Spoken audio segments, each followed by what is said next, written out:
কয়টা কথা বলি শুনে যান। ঘটনাটি আসলে দুঃখজনক। এই যে রাস্তার পাশে কিছু ছেলেপেলেদেরকে দেখতে পাচ্ছেন, ওরা আসলেই টোকাই, যাদেরকে আমরা আমাদের এই সমাজ টোকাই বলে। দেখুন, এই টোকাইদের সাথে ইয়াং মেয়েও আছে। এই ছোট্ট ছোট্ট মেয়েরা দেখুন, এই যে নেশাতে আকৃষ্ট হয়ে আছে। আসলে আমাদের এই প্রশাসন এবং এই বর্তমানের আমাদের এই সমাজ, এদেরকে নিয়ে কেউর কোনো মাথা ব্যথা নেই। কেন রে ভাই? এদেরকে আপনারা কি কোনো ভালো একটা লেভেলে নেওয়ার কোনো কি একটু প্রতিশ্রুতি দেওয়া যায় না? নেই কোনো এরকম মানবতাশীল কেউ যে আপনারা রাস্তার পাশ থেকে এদেরকে নিয়ে একটা কর্ম ব্যবস্থাতে জড়িয়ে দেন, না হলে যেখানে রেখে তাদেরকে একটু ভালো লেভেলে আনার ব্যবস্থা করানো যায়, এদেরকে যে কোনো একটা ভালো কাজে অংশীদার করানোর ব্যবস্থা করে দেন। কেন রে ভাই? এদের তো বাবা মা নাই, এরা তো টোকাই, এরা লাঞ্ছিত, ছোটোবেলা থেকেই লাথি লুমড়া খেতে খেতেই এত বড় হয়েছে। আসলে আমাদের মানবতার দিক তাকিয়ে আমরা যদি একটু তাদের সহানুভূতি দেখাই, তাহলে এরাও কিন্তু ফিরে পেতে পারে তাদের সৌন্দর্য একটি ভবিষ্যৎ এবং সৌন্দর্য একটি জীবন।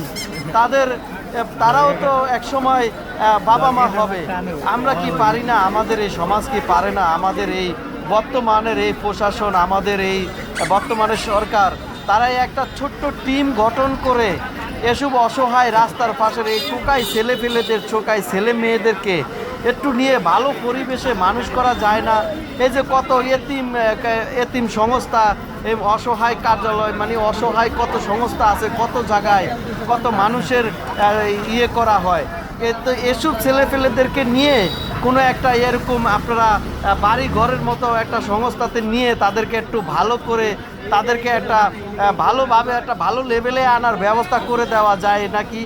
আপনারা সবাই তো পারেন যে এই নেশা থেকে তাদেরকে বিরত করে রাস্তায় এরকম সচরাচর শহরে আনাচে কানাচে এরকম বহুত শিশুদেরকে পাওয়া যায়, ছেলেদেরকে পাওয়া যায় যাদের বাবা মা নাই। তারা আজকে নিজেদের বাবা মা না থাকার কারণে তারা এই বাজে কাজে লিপ্ত হয়ে এই ছেলে মেয়েরা এই অনৈতিক কার্যকলাপগুলা করে।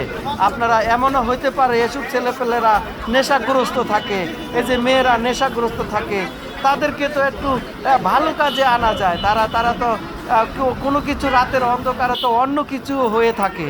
তো তার চেয়ে ভাই এগুলা হয়ে কিন্তু তারা পরে আবার এগুলা একটা অন্য রকমের একটা জগতে তারা চলে যায়। তার চেয়ে আমি রিকোয়েস্ট করব, আমি ছোট্ট একটি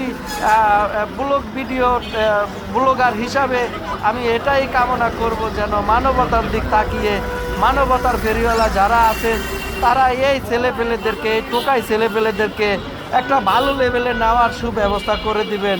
কারণ যাদের অর্থ সম্মতি, যাদের সামর্থ্য আছেন, যারা এই ছেলেপেলেদেরকে এক জায়গায় রেখে তাদের ভালো একটা ভবিষ্যৎ করা যায় এমন একটা লেভেলে নিয়ে যান। কারণ এখানে কয়েকটা মেয়েদেরকে আমরা দেখতেছি, হয়তো পারে তাদের বাবা মা নাই, এই যে দেখুন রাস্তাঘাটে থাকে, অ্যাক্সিডেন্ট কিংবা কত রকমের তারা সমস্যামুখ হয়। তো তাদের কাছ থেকে আমরা আর কি আশা করতে পারি? তারা তো ভবিষ্যতে আরও বাজে কাজে লিপ্ত হবে, আমাদের উপরেই অন্য কোনো সমস্যা হতে পারে।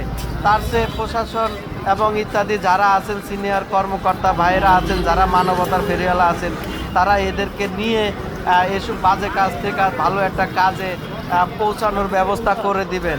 এটাই আমি বলবো, আমার আর কিছু বলার নাই। আমি ছোট্ট একটি ভিডিও করলাম, আমি রাস্তার পাশ থেকেই দেখলাম তারা এইভাবে মানে এই নানান ইয়েতে জড়িত আছে। তো এখানে হাজার হাজার মানুষ আসা যাওয়া করে। প্লিজ ভিডিওটা ভালো লাগলে একটা লাইক দিবেন।